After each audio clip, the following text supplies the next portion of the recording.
afternoon, everybody. You're very welcome here today, and thank you for coming along. I'd like to introduce to you Tom Slater, who is a reader in urban geography at the University of Edinburgh and has published extensively on the urbanisation of injustice. After having been displaced himself from the South London neighbourhood of Tooting in 1998, he conducted his PhD research on gentrification while based at King's College London. Tom is currently completing a book on the myths and realities of gentrification and displacement. He's also tracing the roots and implications of the current UK government's welfare reforms and developing the links between rent gap theory and territorial stigmatisation. And I particularly directed to his work using the concept of the decision-based evidence making in that regard. Tom is a scholar, but I think it's also fair to say that he's an activist and intervenes regularly in mainstream and social media. And again, I would direct you to his Twitter account.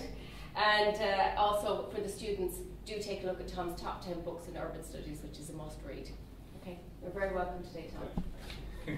Just when you mentioned being displaced from Tooting, I guess I should thank that landlord.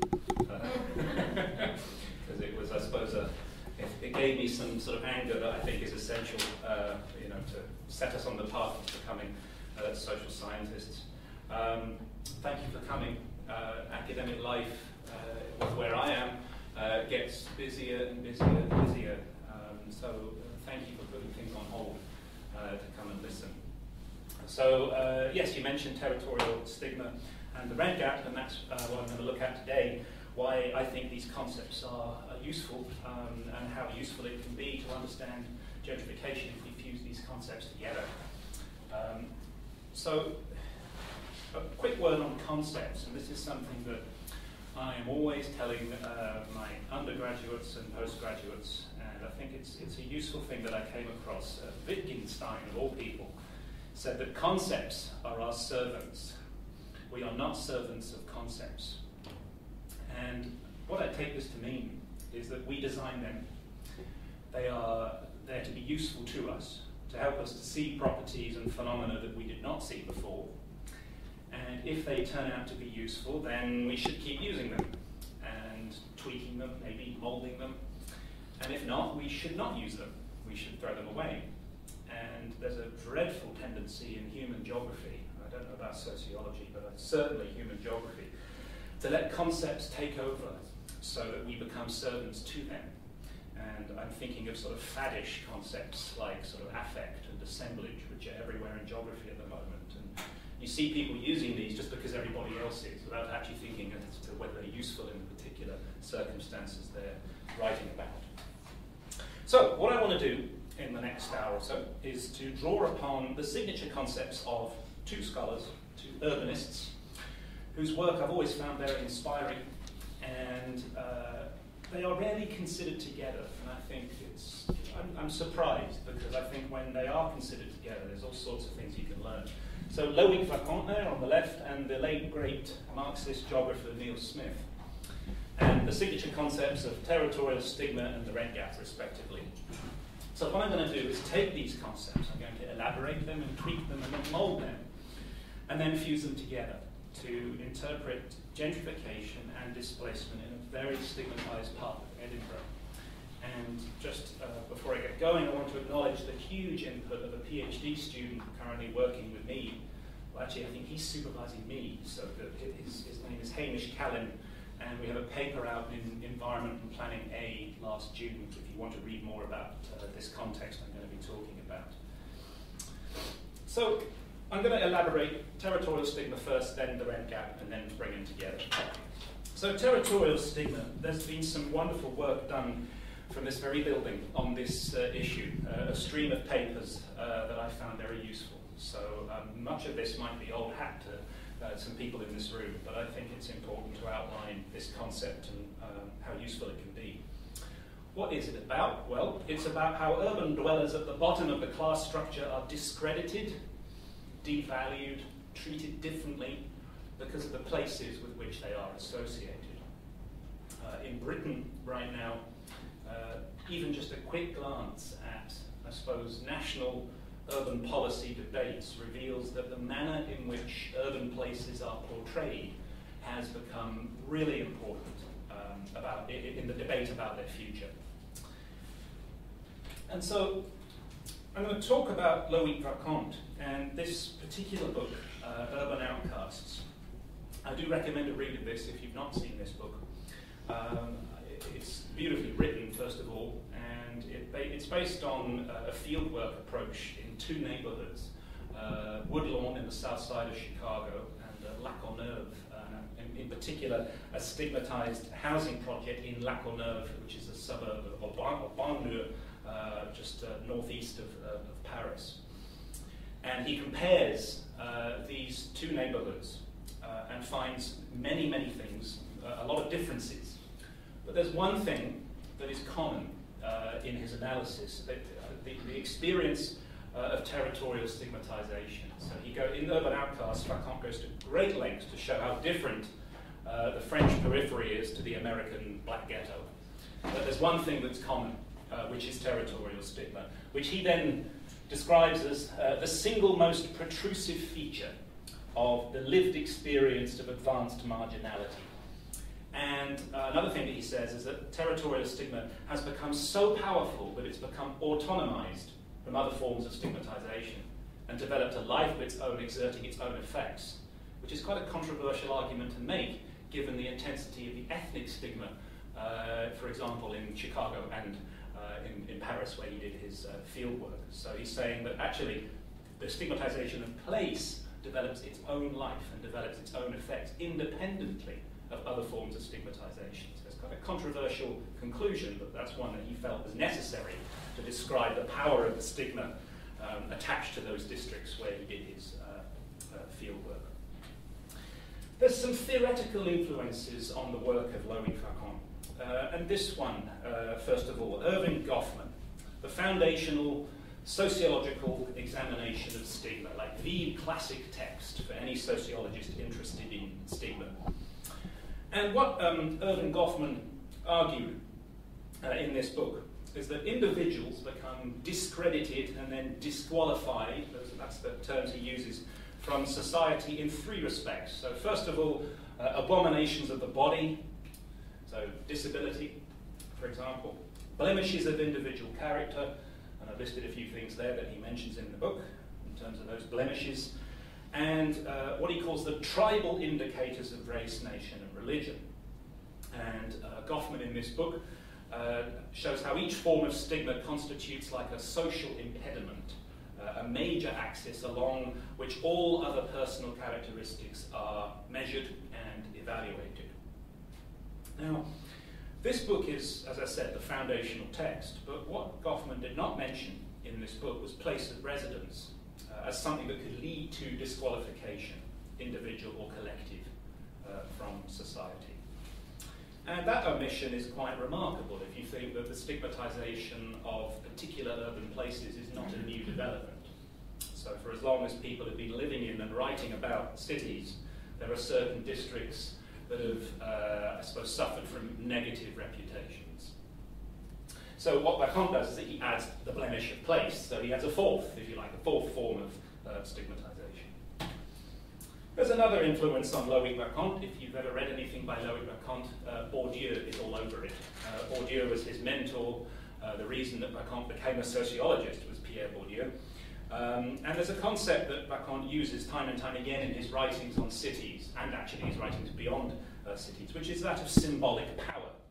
And this is Bourdieu saying what symbolic power is, a power of constituting the given through utterances, of making people see and believe, of confirming or transforming the vision of the world, and thereby action on the world, and thus the world itself.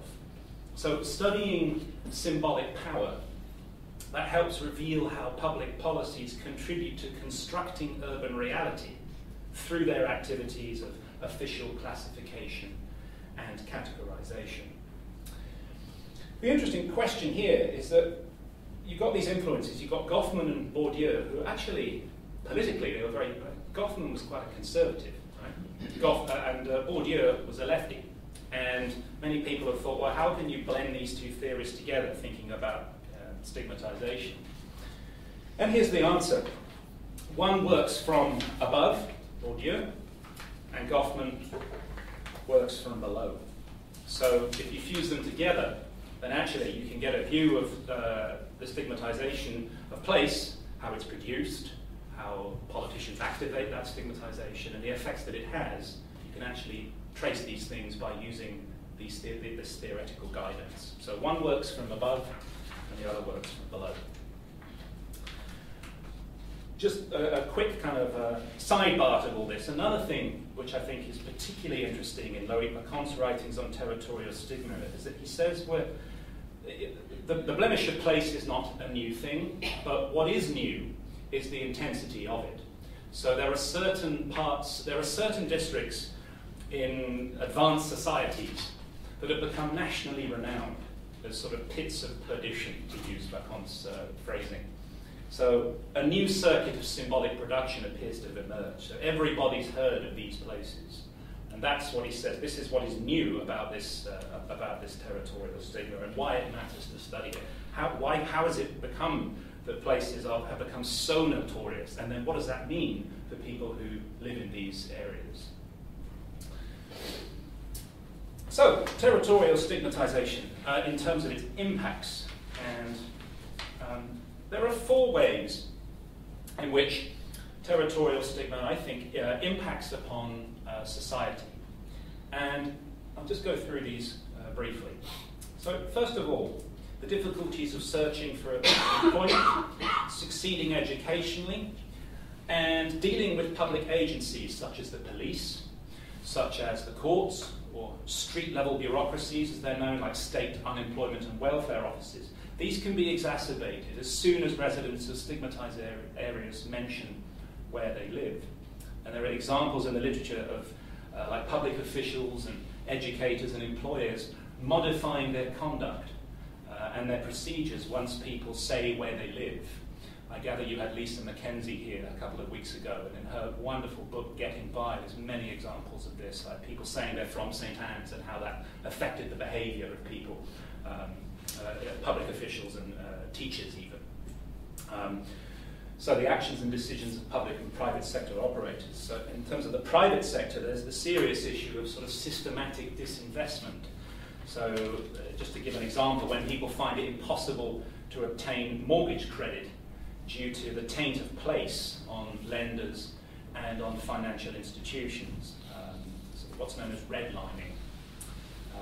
And also the teachings of industrial location theory, which show that businesses of varying sizes, which hold potential employment opportunities, they make decisions on where to locate based on the images associated with places. And so if they decide not to locate in a particular place, then that of course has employment consequences. So that's the first way. Second way, the output of specialists in symbolic production. So here I'm talking about journalists, politicians, think tanks and intellectuals, and how they don't only produce stigmatization, but also reproduce the stigma that already exists. I'm going to give you an example here. This is just a typical headline from a tabloid, Daily Express, right-wing tabloid in Britain. One of many that there's thousands of examples I could have brought here. This was a couple of years ago. Welcome to the benefit ghettos, where the majority of people live on state handouts. This was reporting on one of these horrendous reports from a right-wing think tank, the Centre for Social Justice.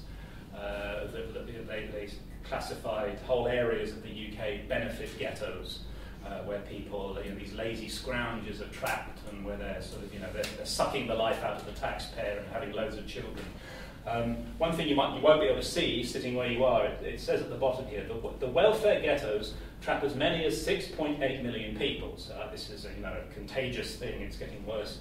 It says here, picture posed by model. Always read the small print, right? So this is an example of territorial stigma not just being produced but reproduced, so the existing stigmatization of especially social housing estates. Going to the third one, the beliefs, views and actions of state elites. And here we're talking about the activation of stigmatization by politicians. So an intense blemish of place can shape the direction of local and national work and welfare policies. In Scotland, the negative portrayal of pretty much the whole of eastern Glasgow and its people is now providing the sort of symbolic justification for the punitive welfare reforms that are sweeping across Britain. The work of Jerry Mooney is very instructive if you want to know more about how East Glasgow is used as an example of everything that's wrong with the welfare state and how it needs to be demolished because it creates laziness. Another thing is that there's also an intense and very direct relationship between the defamation of place and gentrification, and I'm going to talk about this in Edinburgh a bit later on. So this is the political activation. And finally, the social structure, strategies and experiences of residents. Okay, so, and I think this is where there needs to be more research. This is, I think, the most under-researched aspect of territorial stigma. It's how does it impact upon the lives of people who live in a place that is tainted by outsiders and often actually insiders. And here I've got a table for you to talk through the various kind of strategies that residents and this table is drawn from just reading the studies that are out there, and also from my own experiences talking to people in stigmatized neighbourhoods. So how do people respond to this? And I think generally you can divide the reactions into sort of two broad camps. So you have people who submit or internalise the stigma on one side, and then you have strategies of resistance or defiance on the other side. So just go through these in turn. So the ones where people submit to the stigma or internalise it. Conceding the truth. What is this? Well, this is where people hide their addresses from prospective employers due to what's become known in Britain as postcode discrimination. They hide their addresses from acquaintances. They get somebody to drop them off home a few streets away from where they live due to not wanting to be not wanting to sort of tarnish that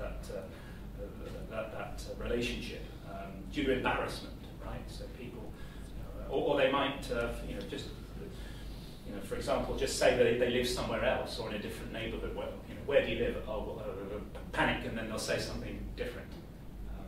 That's the first one. Second one, lateral denigration and mutual distancing, and the elaboration of micro differences. Well, these are the reactions where people say things like, well, I live here, but I am not from here. I have nothing to do with all those people over there. Many of my neighbours are lazy scumbags, but I work really hard. Right? These kinds of responses. So people sort of distance themselves and denigrate their own neighbours because of the stigmatisation that exists. The third, retreating into the private sphere. This is where this is a typical response where people simply withdraw from community affairs in favour of the sphere of the family. So with stigmatisation, people feel it so deeply that they actually don't trust people around them and don't take part in the wider affairs of the neighbourhood or the community. So they retreat into the domestic sphere.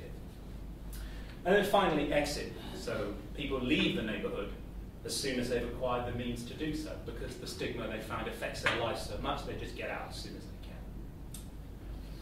And then you have very different strategies on the other side. So you have recalcitrance and resistance. So first one, indifference. This is where people will say, oh, it doesn't affect me. You can think what you like about where I live. I don't care. That's just your view. Okay, so indifference.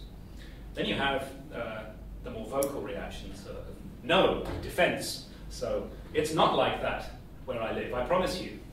Come and see for yourself. Then you have the hyperbolic claiming of labels. So this is where people will adopt the label that is often ascribed to a place, like ghetto, and try and make it something positive, or use it as a sort of expression of positive difference. So people say, yeah, we do live in a ghetto. Yes, that's where we are, but we are proud of this. We like being different. What are you going to do about it? Right? So these kinds of responses. And then finally, alternative narratives, where people will actually actively produce information to counter the negative labels that exist. So if you type the name of a stigmatized neighborhood, any stigmatized neighborhood into YouTube, for example, what you will find, you'll find lots of negative stuff there, but you might find that somebody's produced a short film that will portray that neighborhood in a very positive light to show the things that go on there that are not reported in mainstream media, for example. And then the key research question is, under what conditions do people choose one strategy over another, right? So, and these are the sort of variables. So you could actually go out and investigate this. So what are the variables that that make people do one thing over another, adopt one strategy? So, is it how long people have lived in the neighbourhood that makes them more defiant? So these are the sorts of things that actually I think are under-researched. I've been trying to get research funding for years to do this, and if anyone's got any ideas how you can actually get research funding to do this, then let me know, because I've not succeeded, but I really think it's work that needs to be done. We don't know enough about this in various contexts. So studying stigma of place helps us to capture the collective psychology of place. But what I want to argue now is that when you take into account gentrification and the rent gap, which I'm just going to move on to in a minute, and which Loic Wacquant does not do in any of his writing, it becomes a thread that attaches like the life options and strategies of the poor at the bottom to the determinants of political economy at the top of the class structure. So I'm just going to, so I think if you fuse the rent gap with territorial stigma in your analysis, you can actually look at the ways in which the gentrification evolves and how people are affected by this process, as well as the stigma. So hopefully all will be revealed. Okay, so the rent gap. Now, there's a massive literature on gentrification, and it's exhausting if you've ever tried to wade through it. I wouldn't recommend it, actually. It's too much, I think. But the rent gap is absolutely crucial to how we understand this process. What do I mean by gentrification? Well, quite simply, I mean a class-based restructuring of urban space, which usually involves the displacement of low-income and or working-class people. And the question of language is always very important. So that word gentrification, gentry, that makes us confront the question of class. And also, more importantly than that, the question of in whose interests does urban transformation happen?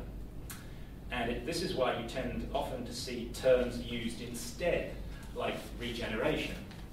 So there's some excellent critiques out there of how regeneration makes gentrification seem natural or positive. So like a forest might regenerate if it burns down naturally. If you abuse your liver, it will regenerate, or at least you hope it will. So these are it's incredible how many terms are out there that actually it sort of give this impression that urban change naturally occurs without no interference from outside. And another term that I see a lot instead of gentrification is revitalization, and that's even more problematic because it suggests that there's nothing vital about a place already, or that it's full of devitalized individuals. And also, if you think about regeneration, to be regenerated, that must mean that the people living there maybe are degenerate, right? So there are stigmatizing implications of the terms that are flying around in policy, especially. So the rent gap is central to how we understand gentrification. Well, what is the rent gap? Well, it's about the circulation of capital in urban land markets. Too often the rent gap gets labelled simply as the production side explanation of gentrification, which misses the process of the rent gap, which is about the circulation of capital. And it emerged as part of the Marxist response to the Chicago School of Urbanism ideas of spatial equilibrium and economic competition that were used to devise these very famous models of urban land use, especially in the 1950s and 1960s. If you did geography at school, you probably came across some of these models. Right?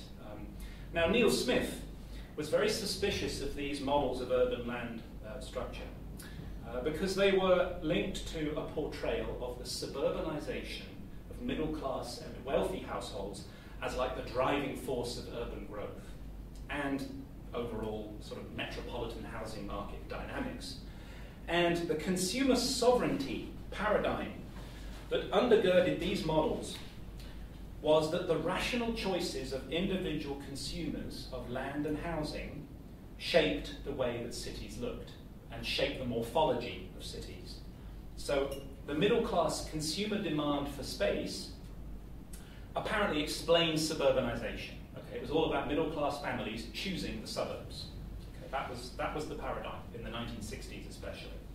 And this was seen also by many scholars writing at this time to be the future of all urban places. All of these models showed that suburbanization was only going to intensify and people would be leaving the central city increasingly.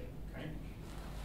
But then the empirical reality of gentrification, which is a central city process, that called that paradigm into question.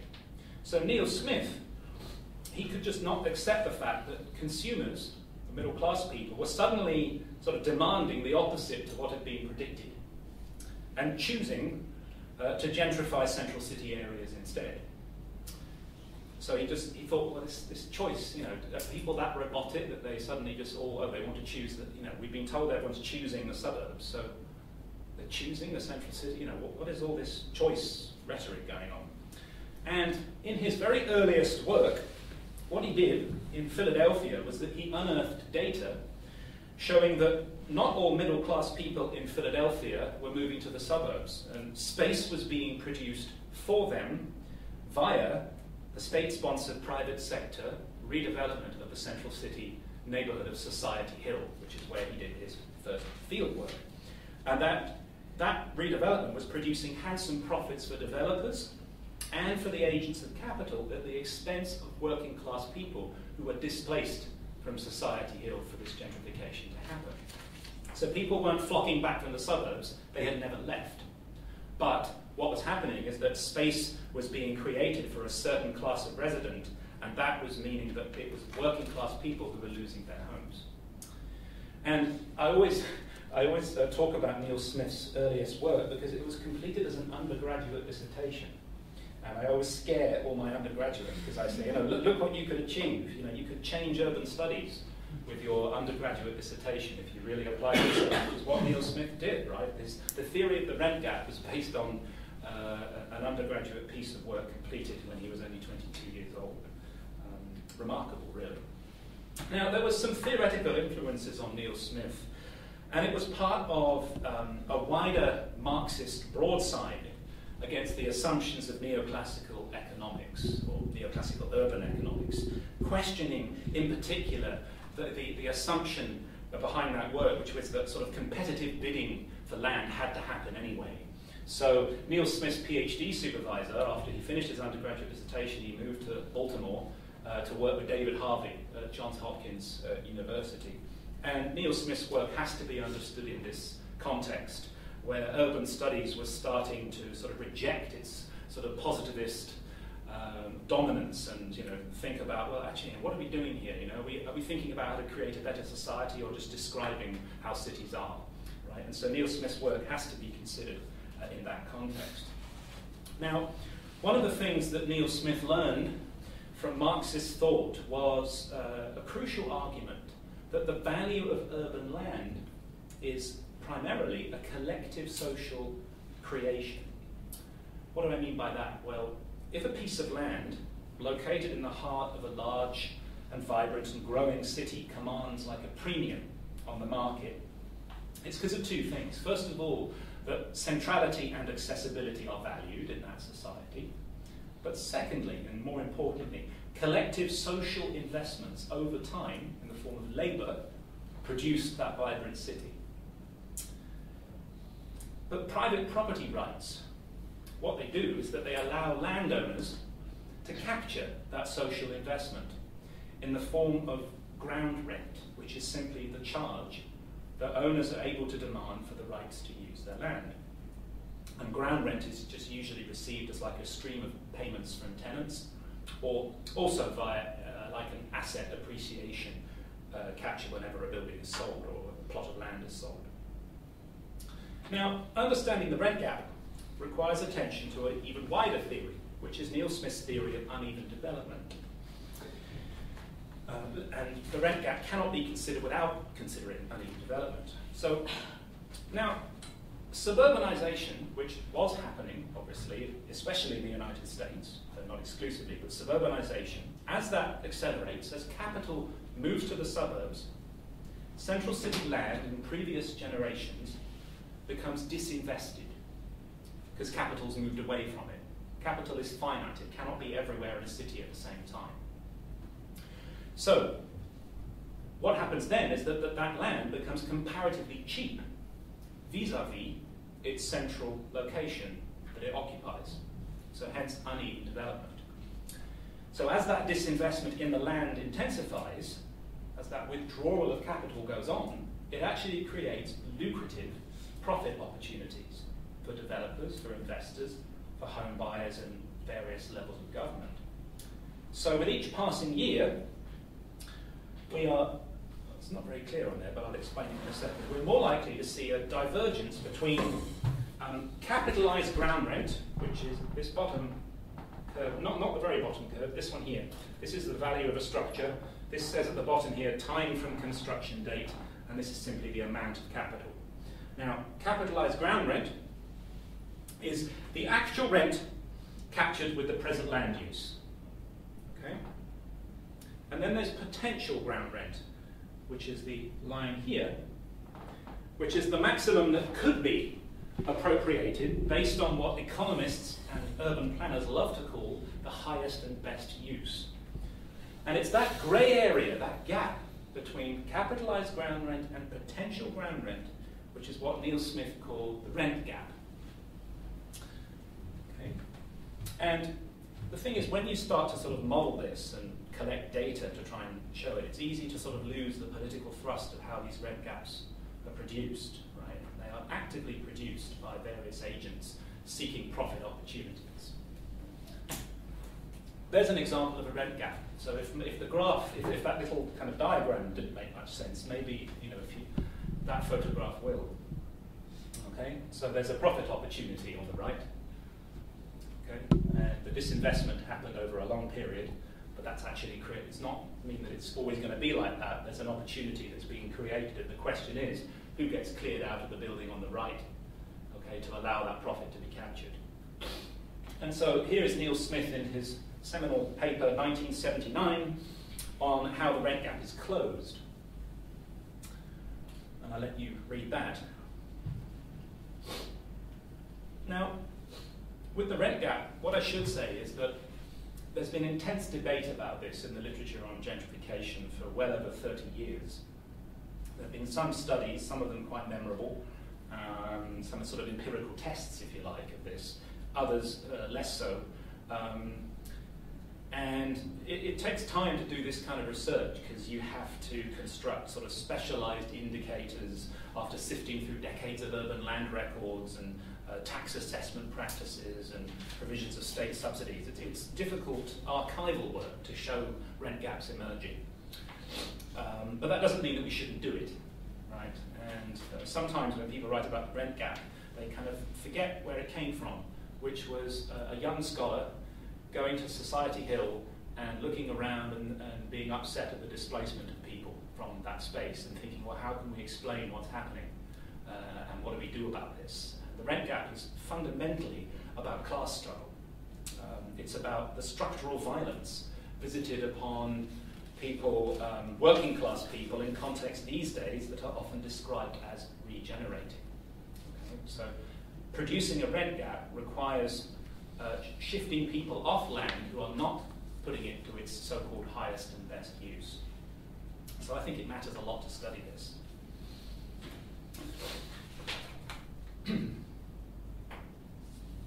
Okay, so if anything's been unclear so far in terms of these two concepts, hopefully a case study will make it clearer. And if not, then talk to me afterwards or ask me questions. So Craigmillar is what I want to talk about, a neighbourhood in Edinburgh where I've been doing some field work with a student, Hamish Kelly, who I mentioned earlier. This is a neighbourhood that's undergone profound transformation over the last decade in ways probably not dissimilar to what's happening with some social housing estates here in Ireland. And it helps to, I think, interpret what's going on by fusing territorial stigma with the rent gap, so putting these two concepts together. Now, it's a strikingly peculiar urban landscape, this Craigmillar. So several hectares of land lie mostly vacant and desolate. It's an area southeast of Old Town Edinburgh. I'll show you a map in a second. But it is possible, if you look closely at this kind of vacant land, to detect where there was once a great deal of life.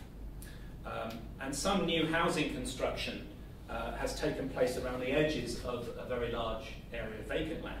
And it continues to take place under the banner of creating affordable townhomes in a place which is now pitched as, or marketed as, the future of Edinburgh living.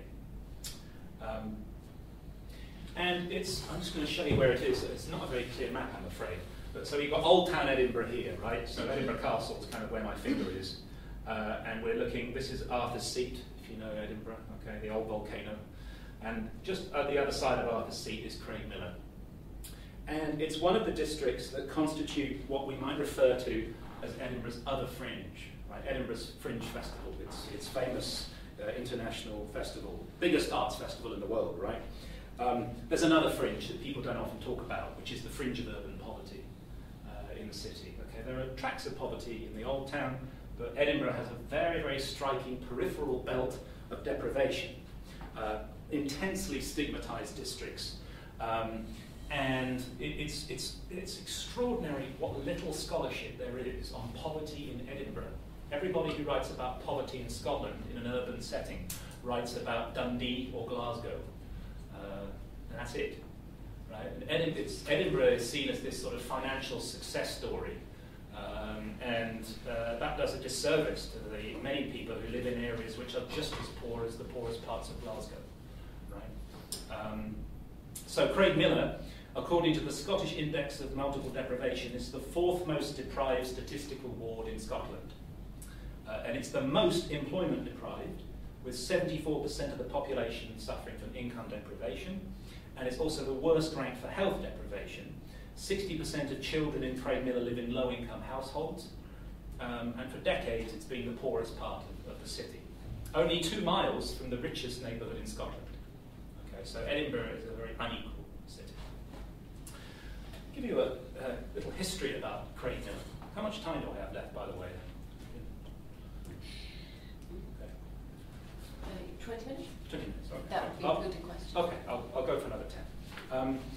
So in 1930, the first buildings of a new public housing scheme called Nidri Mains were opened in Craigmillar to accommodate people who had been displaced, interestingly, by so-called slum clearances and overcrowding in Old Town Edinburgh.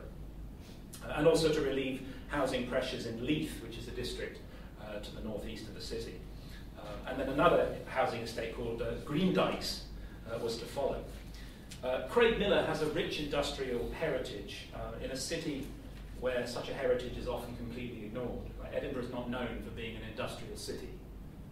But it actually has a rich industrial heritage. So by 1930, in and around Craigmillar, were 2 coal mines, 7 breweries, a brickworks, a huge railway marshalling yard, and the largest margarine factory in Scotland.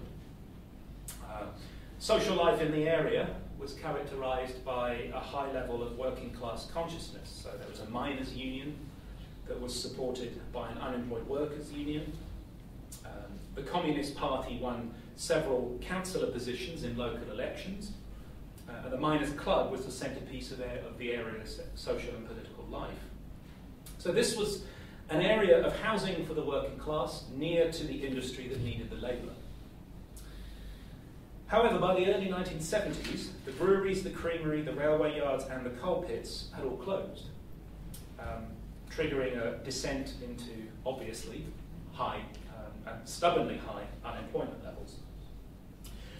Craigmillar very steadily gained a reputation as one of Scotland's most infamous so-called problem housing schemes. But how did this reputation form?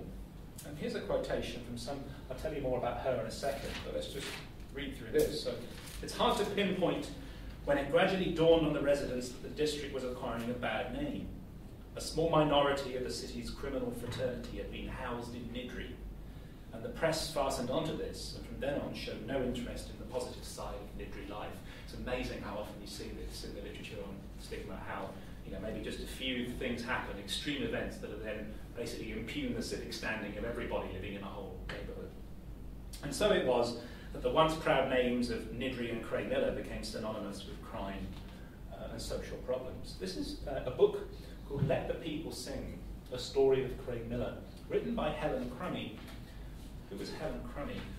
She was a local mother who was so outraged by the council's decision that children from the housing estate were unworthy of music lessons that she founded something called the Craigmillar Festival Society in 1962. This society was basically an act of resisting stigmatisation. So if you think of my table earlier on, I had the strategies of resistance on the right-hand side.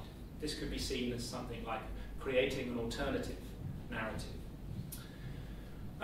But it was more than that, actually. So it began as a support network for single mothers, fostering respect for women who were caught between the dismissal of the state and the traditional male dominance of local politics. And it took the form of an annual festival of the arts, which actually ran parallel to the Edinburgh Festival in August. And it quickly grew into a number of year-round community groups. The society was political, very political from the get-go. So all the musicals had political themes, things like women fighting for the vote, highlighting the number of empty properties left to rot while waiting lists for council housing grew longer, these sorts of things. And it ran a huge range of initiatives for local people, lots of schemes for the elderly, and kind of also things like a drop-in centre for the socially isolated. The full list is extraordinary of all the things that this society did. And it employed 600 people, and over 7,000 people attended the Craigmillar Festival annually. Now in 1999, fast forward the clock a bit, the municipal government paid a business consultancy firm to carry out a review of management on the various organisations that were receiving state support in Craigmillar, and the Festival Society was one of them. Now, it almost goes without saying that a business consultancy firm is always going to offer a certain view of the community organising sector.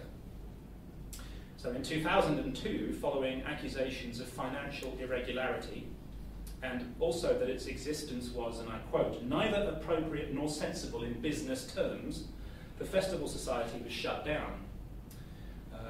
Now, breaking up the most powerful community organisation in the area a year before a massive regeneration strategy, I don't think that was a coincidence here. So, this breaking up of this Festival Society was part of a state strategy of, and I quote, bringing Edinburgh into Craigmillar. Right? Bringing Edinburgh into Craigmillar. So Craigmillar had, by this time, achieved such sort of pariah status among policy elites that it was no longer even considered part of the city, which is again a very common thing in terms of stigmatised places. Now, an initial budget of £123 million was given to something called PARC. 2003, PARC was created. PARC stands for Promoting and Regenerating Craigmillar, which is a partnership between the municipal government, the city government, and a property investment group. Now, PARC has a stated intent to, and I quote from its website, breathe new life into the Craigmillar area.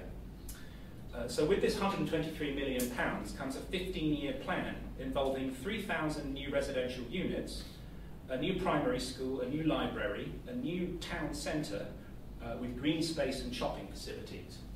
And PARC worked on the conviction that basically too many low-income people were living together in housing owned and managed by the state.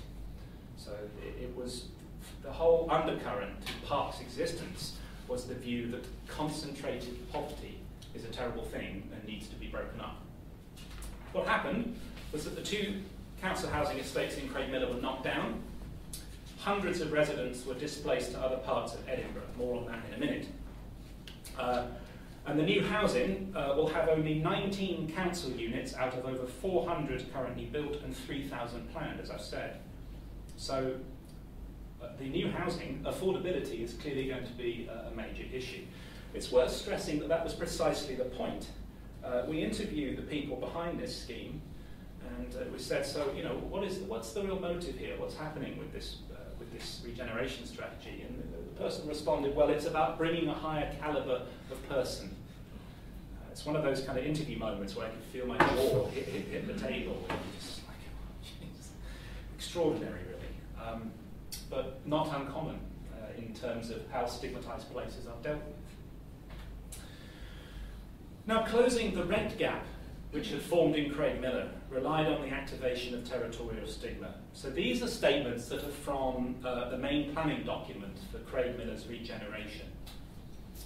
Have a look at these ones. So take the first one, for example. Regeneration must shape a new and different future, creating the structure to deliver a new sense of place, which will make Craigmillar a place of choice in the city and cater for the needs of those who come to live here.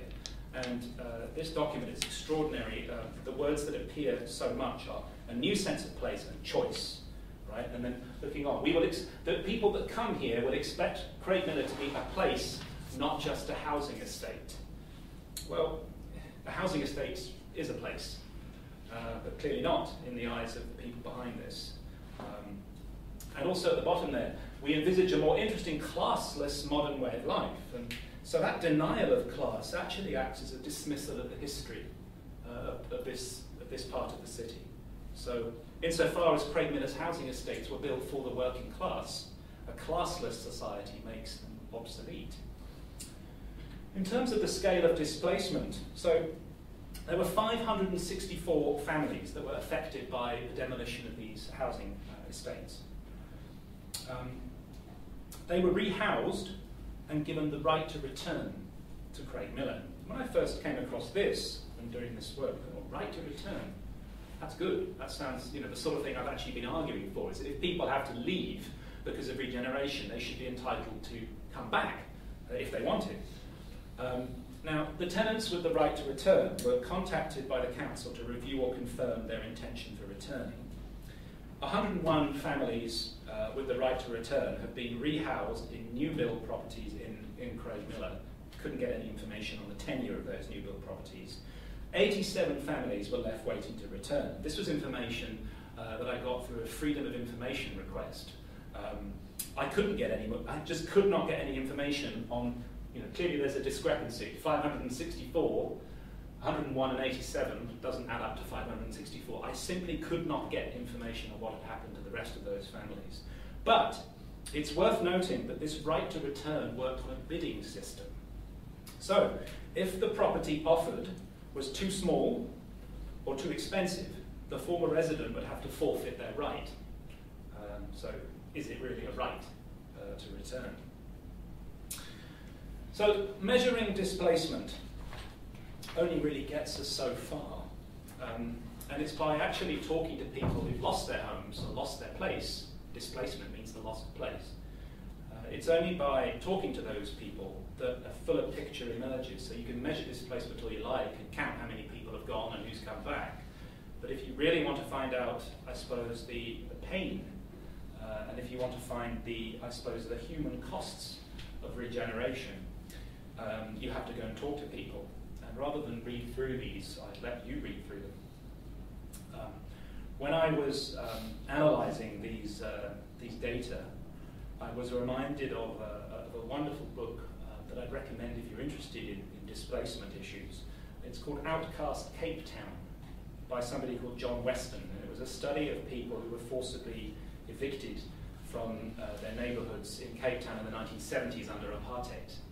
Now, I'm not trying to draw an equivalence between sort of apartheid South Africa and Edinburgh, but what was interesting is what John Weston said when he was analysing the data, the qualitative data that he gathered. And he said, "It seems insensitive to ask whether there is any evidence of these impressions being statistically valid." And here's a few more. So a different picture emerges of a neighbourhood beyond that provided by policy and by media and by rumour and reputation, if you take the trouble to talk to people. So that the area's bad reputation was never denied by people we spoke to, but it was also posited as something that was separate from the lived experience of Craigmillar. And when I was thinking of some of these sentiments, it took me back to a classic piece, which, if you can't find it here, I'd happily send it to you. If you're interested in these issues, it's one of the great studies of displacement was by Mark Freed in Boston in the 1960s. An urban renewal scheme ploughed through a neighbourhood, and he conducted a survey of people before they lost their homes and after, so over a 2-year period. And the number one sort of theme that came from the survey responses was grief, people grieving for their homes, as the title of the paper says. And there's a series of beautiful passages in this study.